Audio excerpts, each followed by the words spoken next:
दबे कुचल मुसलमानों की कोई बात नहीं करता। जो अजलाफ मुसलमान हैं, जिसमें दर्जी, धोबी, धुनिया, गद्दी, फाकिर, बढ़ई, लुहार, हजाम, जुलाहा, कबाड़िया, कुम्हार, कंजरा, मिरासी, मनिहार, तेली समाज के लोग आते हैं। अरजाल मुसलमानों की भी कोई बात नहीं करता। इसमें वो दलित आते हैं जिन्होंने इस्लाम कबूल किया, भंगी, हसनीत, लाल बेगी, मेहतर, नट, गधेरी। बात सिर्फ अशराफ मुसलमानों की होती है, जो अपर कास्ट है मुसलमानों में। ये कह रही है बीजेपी और बाकी सपोर्ट करने वाली पार्टियां कि भाई इनको और शोषित और वंचित बनाया गया, इनकी जमीनें हड़पी गई और सब वक्फ बोर्ड में डाला गया। उसकी जांच होनी चाहिए, क्योंकि जांच तो ऐसे हो नहीं सकती जब तक कलेक्टर को इन्वॉल्व नहीं करा जाएगा। पहले कलेक्टर के इन्वॉल्व होने का कोई जरिया नहीं था, नए कानून में है।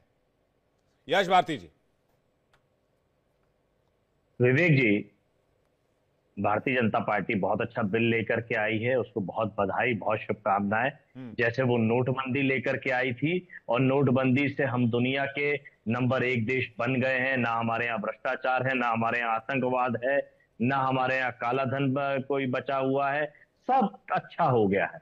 देश को कड़वी दवाई पिला करके भारतीय जनता पार्टी की सरकार ने 8 बजे आकर के सब कुछ अच्छा कर दिया है। अमन चैन कायम है।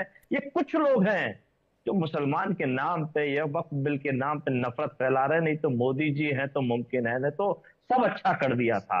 ना कहीं आतंकवाद बचा था कश्मीर में, ना कहीं कोई बात थी। सब जगह अमन चैन था। पुलिस थानों में ताले लग गए थे, बलात्कार की घटनाएं खत्म हो चुकी थी, सब राम राज्य चल रहा था। कहां से आ गया ये वक्फ बिल? कहां से आ गई विपक्ष पार्टी? और भारतीय जनता पार्टी को लाने की आवश्यकता क्यों पड़ी जब नोटबंदी से सब कुछ ठीक हो गया था? उसी तरीके से भारतीय जनता पार्टी किसानों के लिए बिल लेकर के आई थी, किसानों की हितैषी बन के आई थी। वो देश विरोधी लोग किसान बिल के लिए आ गए, बेचारी भारतीय जनता पार्टी को किसान बिल वापस करवा दिया। ये देश विरोधी लोग हमारे देश को कितना पीछे करेंगे। वैसे ही अनुसूचित जाति जनजाति के लिए एट्रोसिटी एक्ट, खुद भारतीय जनता पार्टी के लोग खिलाफत में खड़े हो गए थे। फिर भारतीय जनता पार्टी को एक नौटंकी करनी पड़ी कि हमने एट्रोसिटी एक्ट कमजोर नहीं किया, हमने तो सब मजबूत किया है। जैसे नोटबंदी में उन्होंने सब कुछ मजबूत किया था, वैसे एट्रोसिटी एक्ट में भी मजबूत किया। या वक्फ बिल में भी वही हो रहा है। सब कुछ मजबूत हो रहा है, कमजोर कुछ भी नहीं हो रहा। महिलाओं के लिए हमने 2 महिलाओं को लाने की बात करी। पहले के बिल में महिलाओं की कोई सीमा नहीं थी, इन्होंने 2 में सीमा सीमित कर दिया और वाहवाही लूटना चाह रहे हैं कि हमने असीमित शक्ति वाले वक्फ बोर्ड को सीमाओं में ले आए हैं। अरे मुझे तो हनुमान जी की शक्तियां याद आ गई। सूरज को निगल जाते थे हनुमान जी, शायद वक्फ बोर्ड भी सूरज को निगल जाता है, कहीं भारतीय जनता पार्टी को नहीं निगल जाता। इसीलिए बिल लाना बड़ा अनिवार्य था। बहुसंख्यक वोटर जो छिड़प रहा था भारतीय जनता पार्टी से, उसको कैसे डराएंगे, कैसे गुमराह करेंगे, कैसे बताएंगे कि भाई हम वक्फ बोर्ड के मुखिया का तो हम ही बनाते हैं, हमारी मुख्य में काम करता है। जो किरण रिजिजू जी सदन में बोल रहे हैं लोकसभा और राज्यसभा में, वही तो मुखिया है वक्फ बोर्डों के। और ये सारी अनियमितताएं हो रही हैं तो ये वक्फ बोर्ड के जो मुखिया है किरण रिजिजू जी, वही तो करवा रहे हैं। दोष लेकिन उनको मत दीजिए। वक्फ बोर्ड नाम के एक बुलबुला छोड़ दीजिए और उसी को दोष दीजिए। सरकार तो बहुत अच्छी है, सरकार तो बहुत अच्छा काम कर रही है। जैसे कि चंपत, मेरी बात पूरी आ जाने दीजिए, मैं धैर्य पूर्वक आराम से सुन रहा था।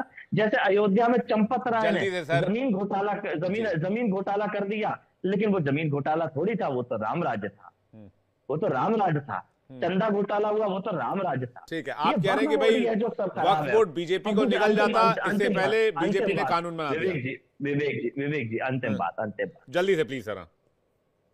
सनातन में दान की बड़ी अहमियत है, दान को बड़े महत्वपूर्ण तरीके से लिया जाता है। अभी महाकुंभ निकला है, राजा हर्षवर्धन ने दान के साथ में महाकुंभ के साथ काम किया। जो इतिहास हम लोग तक आया है वो यही आया है कि हर्षवर्धन जी बड़ा दान पुण्य करते थे। और मैं समझ ही नहीं पा रहा विपक्ष के लोग कितने नीच हैं। दान की चीजों पे उनकी नजर रहती है। सरकार बचा रही है दान को, और सरकार कह रही है कि अब तुमको बताना पड़ेगा दान करने से पहले कि तुम 5 साल के मुसलमान हो। अगर 5 साल के कम मुसलमान हो तो तुमसे को दान करने का हक नहीं है। सरकार ये भी कह रही है कि अगर आप दान करें तो अपना ही माल दान करें, अपनी जमीन दान करें, किसी का और उठा के माल दान कर दिए पता चला। तो ये वाला सीन हो रहा था, इसलिए कह रही है। विवेक जी कैसे हो सकता है, थोड़ा मुझे समझाइए ना इस बात को, मैं आपसे समझना चाहूंगा। नहीं, सरकार कह रही है, सरकार से पूछ लीजिए। उन्होंने कहा कि कोई भी जमीन वक्फ कर देते थे, अब तो साबित करना पड़ेगा आप जो जमीन वक्फ कर रहे हैं वो आपकी है कि नहीं, कहने का मतलब मैंने कहा कि भाई जो आपका माल है ही नहीं उठा के दे दीजिए किसी को। मैं एक फर्जी आदमी दावा कर रहा है कागजों के साथ में कि इंडिया डेली न्यूज हमारा है, तो आप साबित करेंगे ना, आप नहीं साबित तो करेंगे ना। यही तो नहीं था, वक्फ ने कह दिया कि इंडिया डेली हमारी जमीन पे बना है। अब इंडिया डेली साबित करेगी भाई वो वक्फ की जमीन नहीं है, वक्फ थोड़ी साबित करेगा। अच्छा, मुझे मुझे मुझे एक चीज समझाइए, जब आप ये कह रहे हैं राजस्व के झगड़े या जो कानूनी झगड़े चल रहे हैं जी अन्य लोगों के, वहां क्या साबित करता है दूसरा पक्ष? मेरी जमीन है वही साबित करता है ना, जो मालिकाना हक चाहता है उसी को साबित करना पड़ता है। सरकार उसके पक्ष में नहीं आ जाती कि नहीं भाई तुम्हारी जमीन है, उसी को कागज दिखाने पड़ते हैं। तो नहीं, ये वहां दोनों पक्ष साबित करता है, जिसके पास जो दस्तावेज है वो लेकर जाता है। यहां तो मामला एक तरफा था, ये आरोप लग रहा है। अब देखिए मैं इसमें बहुत डिटेल में जाऊं इससे पहले मैं विनीत जी का रिएक्शन ले लूं, काफी देर से वेट कर रहे हैं। आपने कार्यक्रम की शुरुआत करी, क्यों विवेक भाई जल्दी से यश भारती जी। देखिए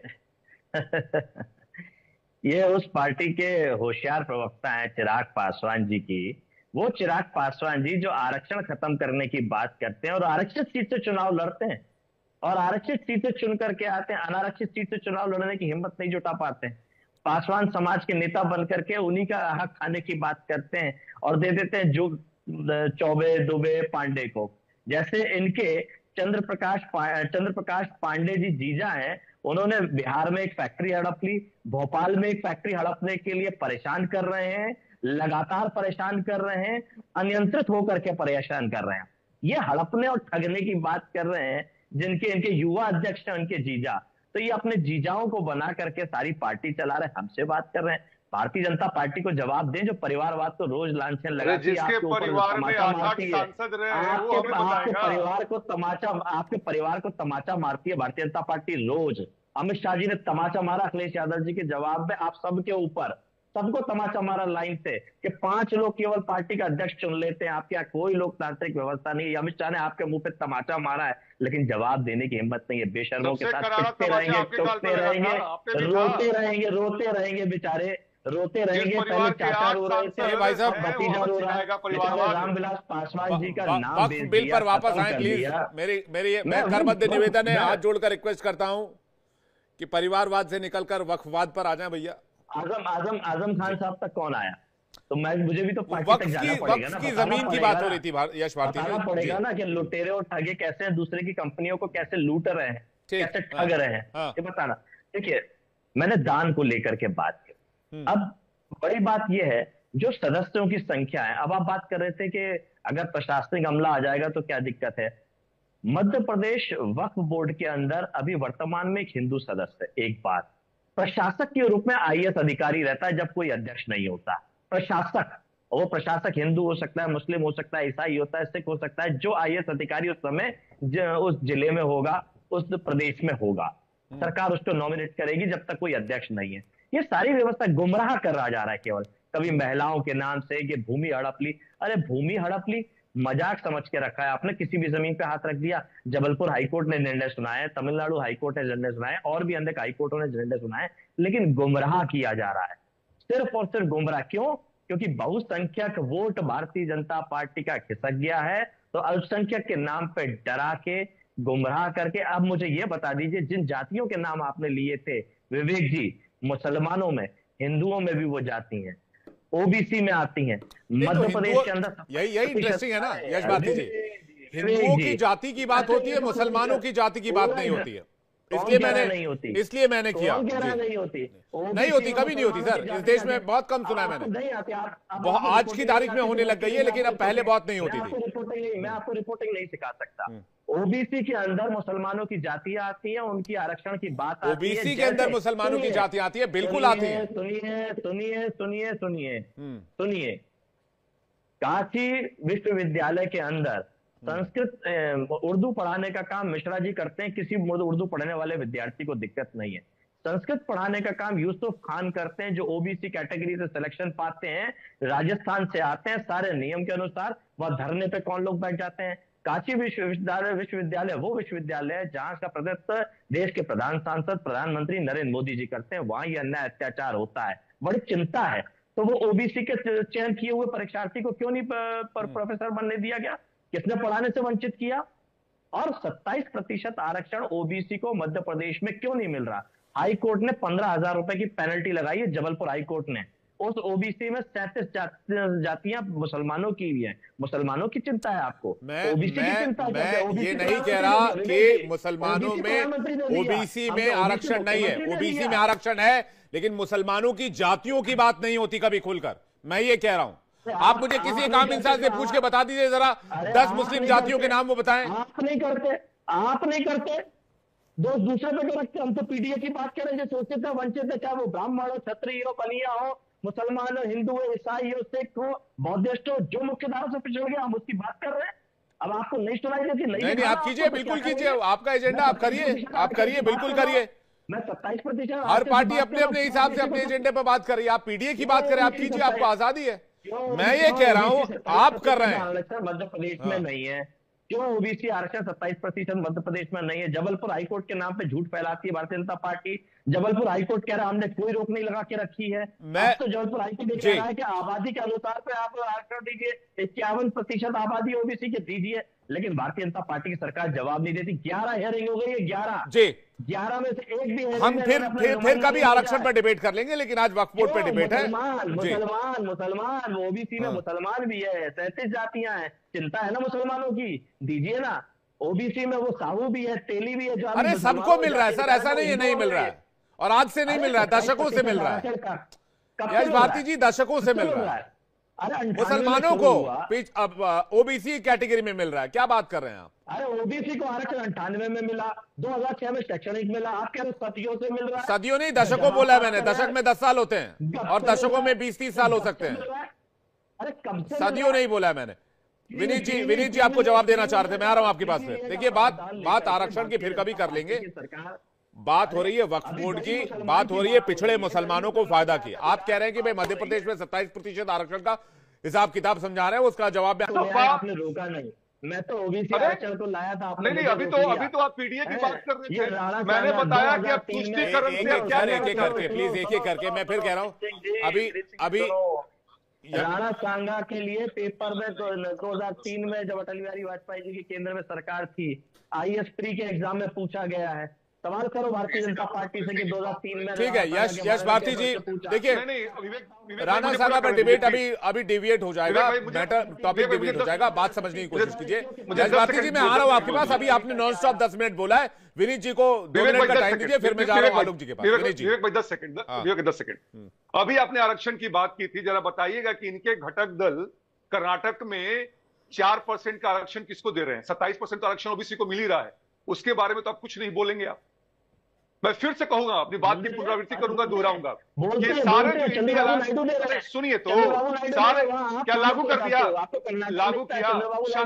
शांत रहिए। अरे लागू किया, अरे शांत रहिए ना। लालू प्रसाद यादव अपने समधि का भूल गए, वीडियो वायरल हो रहा है तो 2010 का, जरा उस पर जवाब दीजिए ना। आप ही का समधि है ना। चंद्र प्रकाश दुबे के बारे में जवाब दे दिया, जो फैक्ट्री हड़प गए हैं।